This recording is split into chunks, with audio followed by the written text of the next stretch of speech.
जय हिंद दोस्तों, welcome back my channel friend. आज हम देखने वाले हैं 9 अप्रैल के करंट अफेयर्स जो आपके एग्जाम पॉइंट ऑफ व्यू से इंपॉर्टेंट होने वाले हैं। चलिए स्टार्ट करते हैं 9 अप्रैल के current affairs. Friend, question number first है, केंद्र सरकार ने हाल ही में 100 से अधिक मिलिट्री सिस्टम और हथियारों की कौन सी सूची जारी की गई है फ्रेंड? तो ये है ऑप्शन सी, तीसरी। तो फ्रेंड, ये तीसरी लिस्ट जारी की गई है, ठीक है, याद रखना। जिसके अंदर बेसिकली ये जो केंद्र सरकार की जो ये लिस्ट जारी करें, मतलब ये है कि इसके अंदर जो आत्मनिर्भर, मतलब जो ऐसे कुछ हथियार जो भारत के अंदर ही डेवलप किया जा सकते हैं और भारत उनको खुद डेवलप कर सकता है, तो उसके लिए सूची जारी की जाती है, ठीक है। तो याद रखना, 100 से अधिक मिलिट्री सिस्टम होंगे जिसको भारत के अंदर डेवलप किया जाएगा। तकरीबन उसके ऊपर 1,77,000 कुछ पैसे खर्च किए जाएंगे, ठीक है। तो इस तरह की कुछ परियोजनाएं होती है जो भारत सरकार खुद अपने देश में इन चीज़ों को बढ़ावा दे और अपने देश में ही बने, ठीक है। आत्मनिर्भर के प्रति इसके लाना है, ठीक है फ्रेंड्स, इंपॉर्टेंट है, याद रखना इस चीज़ को, ठीक है फ्रेंड। यहाँ पे कुछ सूची दी गई है, इसमें कुछ जो इनको टर्म जो भी वस्तुएं इसमें शामिल की गई है, तो यहाँ पे कुछ लिखी गई, ठीक है ना। तो याद रखना है, तीसरी सूची जारी की गई है इस बारी की। फ्रेंड, क्वेश्चन नंबर सेकंड है, राष्ट्रपति रामनाथ कोविंद ने हाल ही में किस देश की यात्रा के दौरान पीले ट्यूलिप फूल की एक प्रजाति का नाम मैत्री रखा है? तो किस देश की यात्रा पे भी गए हैं फ्रेंड? तो राइट आंसर होगा ऑप्शन बी, नीदरलैंड की, ठीक है ना। अभी हाल ही में राष्ट्रपति नीदरलैंड की यात्रा पे गए हैं जहाँ पे उन्होंने पीले ट्यूलिप फूल की प्रजाति का नाम मैत्री रखा है, ठीक है ना, याद रखना इंपॉर्टेंट है। और इस दौरान वो उनकी वहाँ के जो भी किंग है वेलिम अलेक्जेंडर और वहाँ की रानी मैक्सिमा से मिलेंगे, ठीक है ना। और भी इनके साथ में कई यात्राएं जो करेंगे वो भी यहाँ पे लिखी गई है, जो आपको एक बारी पढ़ लेना, ठीक है फ्रेंड्स। फ्रेंड, ये नीदरलैंड की ये जोग्राफिकल लोकेशन है जो आपको एक बारी देख लेनी है, ठीक है फ्रेंड्स।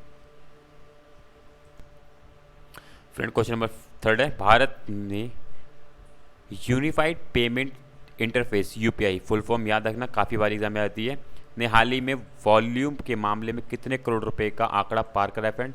तो हाल ही में इसने 500 करोड़ रुपए का आंकड़ा पार कर लिया है, ठीक है ना, इंपॉर्टेंट है, याद रखना। इसने हाल ही में 500 करोड़ का आंकड़ा पार कर लिया है, ठीक है, याद रखना। और यूपीआई की फुल फॉर्म याद रखना, काफ़ी बारी एग्जाम में पूछी गई है, यूनिफाइड पेमेंट इंटरफेस यूपीआई, ठीक है।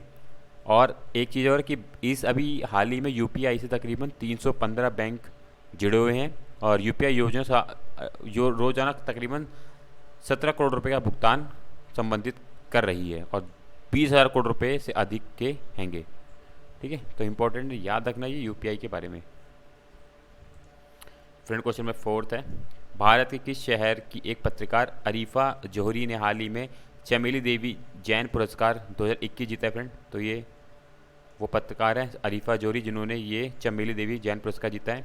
तो ये मुंबई से हैंगी, ठीक है ना, मुंबई ये पत्रकार हैं, इन्होंने ये पुरस्कार जीता है। जो ये पुरस्कार वो सामाजिक विकास, राजनीतिक समानता, लोक लैंगिक न्याय, ठीक है, स्वास्थ्य, युद्ध और संघर्ष जैसे कई मूल्य विषयों पर ये दिया जाता है। तकरीबन इसकी स्थापना 1980 में की गई थी, ठीक है। तो याद रखना ये महाराष्ट्र की हैंगी जिनको ये पुरस्कार दिया गया है।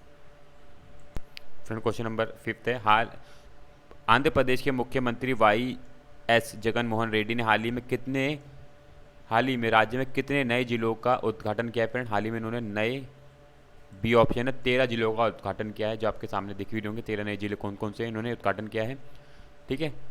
13 नए जिलों के जुड़ने के बाद आंध्र प्रदेश में 26 जिले टोटल हो गए हैं। तो आप देख सकते हो, अगर क्वेश्चन आता है तो कितने जिले हैं? 13 जिले नए उद्घाटन किया गया है वहाँ के मुख्यमंत्री के द्वारा, ठीक है फ्रेंड्स।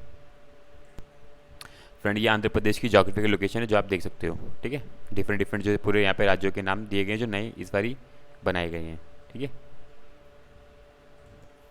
फ्रेंड, क्वेश्चन नंबर 6 है, पाठ्य गतिविधियों को बढ़ावा देने के लिए किस राज्य सरकार ने हाल ही में सरकारी स्कूलों में हॉबी हब स्थापित करने की योजना बनाई है फ्रेंड? तो कौन सी सरकार है वो? तो राइट आंसर होगा ऑप्शन बी, नई दिल्ली, ठीक है ना। नई दिल्ली, मतलब दिल्ली सरकार ने हाल ही में पाठ्येतर गतिविधियों को बढ़ावा देने के लिए सरकारी स्कूलों में हॉबी हब स्थापित करने की योजना बनाई है, ठीक है, इंपॉर्टेंट है, याद रखना। बाकी यहाँ पे कुछ चीज़ें लिखी गई हैं सरकारी स्कूल से रिलेटेड जो बातें आपको पढ़ लेनी है, ठीक है। चलिए आगे चलते हैं फ्रेंड्स। क्वेश्चन नंबर 7 है, chief of lieutenant general Manoj Pande को हाल ही में किस भारतीय सेना का प्रमुख नियुक्त किया गया फ्रेंड? तो किसको नियुक्त किया गया, याद रखना, वेरी वेरी इंपॉर्टेंट है, इंपॉर्टेंट, ऑप्शन सी, थल सेना, ठीक है ना। तो अभी थल सेना के जो हमारे MS नरवणे थे, अब उनकी जगह ये लेने वाले हैं, ठीक है। और बोला जा रहा है कि जो नरवणे चीफ जो MS नरवणे हैं वो चीफ ऑफ डिफेंस पद में सबसे आगे, तो उनको चीफ ऑफ डिफेंस भी बनाया जा सकता है। ठीक है, तो उनका नाम याद रखना। अब ये नए थल सेना के प्रमुख होने वाले हैं, मनोज पांडे। ठीक है, इंपॉर्टेंट है, आ सकने के पूरे चांस रहेंगे एग्जाम में। ठीक है फ्रेंड्स। क्वेश्चन नंबर 8 है, निम्नलिखित में से किस बैंक को हाल ही में NRLM द्वारा SGH लिंकेज में सर्वश्रेष्ठ प्रदर्शन करने वाला बैंक घोषित किया गया है? तो फ्रेंड कौन सा बैंक है वो आपको दिख रहा होगा, HDFC बैंक। ठीक है, ऑप्शन बी, HDFC बैंक को सबसे अच्छा प्रदर्शन करने वाला बैंक घोषित किया हुआ NRLM द्वारा। ठीक है, तो इंपॉर्टेंट याद रखना इस बात को। अगर हम बात करें, इसका मुख्यालय मुंबई में, इसकी स्थापना 1994 में अगस्त में की गई थी। ठीक है फ्रेंड, एक चीज़ याद रखना, टैगलाइन काफ़ी बारी पूछ लेते, तो हम आपकी दुनिया को समझते हैं, तो इनकी ये टैगलाइन है, तो इसको हम काफ़ी बारी टैगलाइन पूछे जाते हैं, तो इसलिए आपको इसके रखना है याद। ठीक है फ्रेंड, तो आज के लिए फ्रेंड ये 8 ही क्वेश्चन है, तो आप फ्रेंड अपनी रिवीजन करते रहना, और साथ साथ में जब भी टाइम मिले जो भी आप करंट अफेयर नोट डाउन कर रहे हो उसको भी रीड आउट करते रहना। ठीक है फ्रेंड, तो फ्रेंड ये आज के 8 करंट अफेयर्स हैं। तो इसी चैनल फ्रेंड इसी तरह की वीडियो के लिए चैनल को subscribe and bell icon click करें, ताकि आपको time to time important current affairs मिलते रहें। So friend, thank you for watching my video. Bye bye, thank you.